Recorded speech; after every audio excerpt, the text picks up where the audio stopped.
네, 안녕하세요. 오늘은 제가 아파트 담보대출을 알아보면서, 사실 저도 이제 아파트를 하면서 이제 대출을 받아야 되는데, 이제 은행 가서 물어보는 게 별 마음이 편치는 않더라고요. 그래서, 어, 여러분들 중에서도 담보대출 받을 때, 뭐 이런 것들 좀 미리 좀 알고 싶은 분들에 의해서 제가 이제 상담한 내용들을 공유하고자 합니다. 그래서, 제 영상을 보시고 상담 가시면 더 이해도 좀 빠를 것 같고, 대충 이제, 감을 잡고 가기 때문에 마음이 좀 편하실 것 같아서 만들어 봤습니다. 네, 아파트 담보대출 얼마나 받나, 제가 대출을 받으면서 알게 된 정보이기 때문에 뭐 최신 버전이라고 보시면 될 것 같아요. 물론 100% 은행마다 틀리기 때문에 정확하지 않을 수 있지만 일반적인 내용만 제가 설명드리도록 하겠습니다. 혹시 내용이 안 맞거나 그러면 댓글 달아주시면 감사하겠습니다. 제가 좀 알아보니까 소득이 낮고 무주택자이고 그리고 주택가액이 5억 이하인 경우 그리고 거기가 이제 비규제 지역이면 대출 인정 비율이 많이 높아지는 것 같아요. 대출 인정 비율을 LTV, Loan to Value인가요? 예, LTV라고 표현하고요. 이건 이제 LTV가 높을수록 이제 많이 받을 수 있는 거겠죠. 예, 물론 뭐 DTI도 따지긴 하지만요.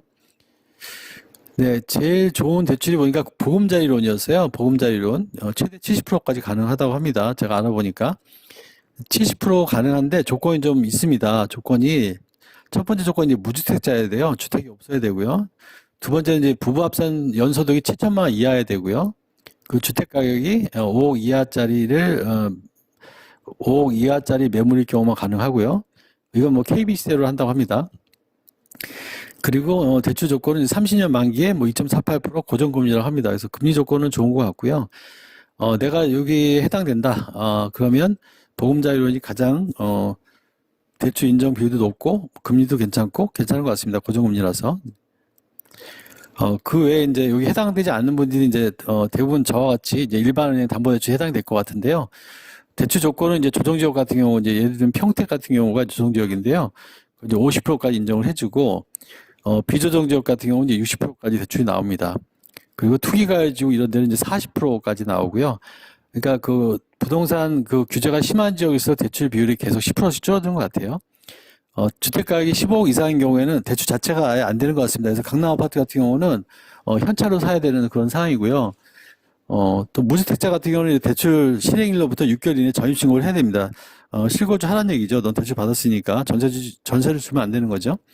그 1주택 같은 경우는 대출 실행일로부터 6개월 이내 기존 주택을 처분 조건을 합니다. 그래서 내가 이 대출을 받으면 6개월 이내 집을 처분해야 되고 처분하지 않을 경우에는 페널티가 있는데 대출금을 다시 상환을 하도록 하고 그리고 3년 동안 담보대출을 페널티 줘서 못 받게 한다고 합니다. 그래서 1주택이신 분들은 기존 주택을 6개월 이내 처분해야 된다는 거 알고 계셔야 될 것 같고요. 2주택자는 아예 대출 자체가 안 됩니다. 네. 다음은 이제 그 기본 50%라고 치고요. 조정 지역의 아파트를 샀다.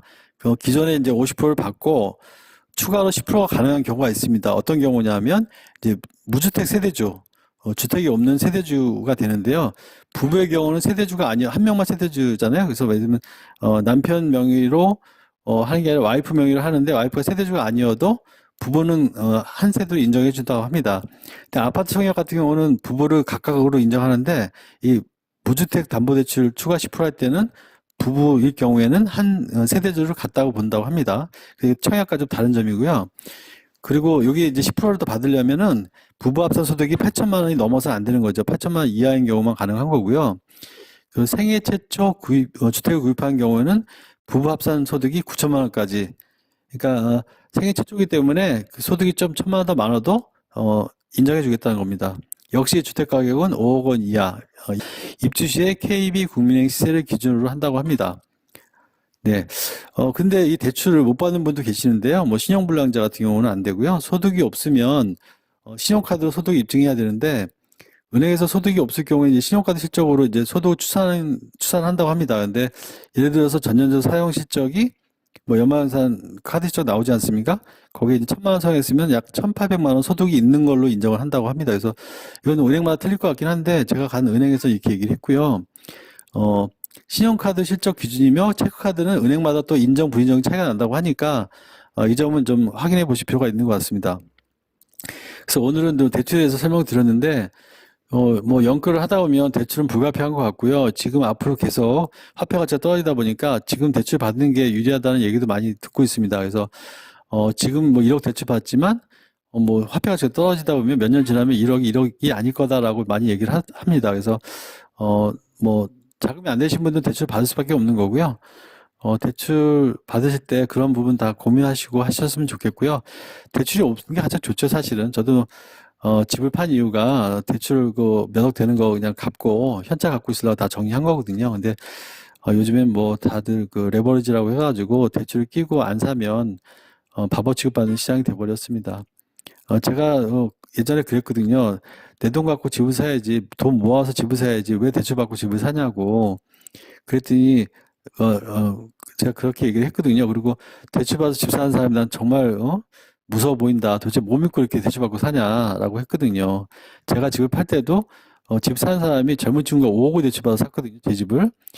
그래서 저 친구 어떻게 하나 했는데 오히려 내가 다른 그 지인한테 그 얘기 했더니 저한테 네가 더 무섭다고 네가 더 무섭다고 어떻게 집을 다 돈 모아서 살 생각하냐. 집값이 계속 올라가는데 돈 모아놓으면 집값이 올라가야 되는데 언제 사냐고 오히려 나한테 무섭다고 하더라고요. 그래서 그 말 듣고 좀 실수를 금치 못했는데 아무튼 뭐 부동산 재테크하신 분들과 제 생각은 좀 많이 달랐어요. 그래서 지금은 저도 이제 그분 말에 좀 많이 동의를 하고요.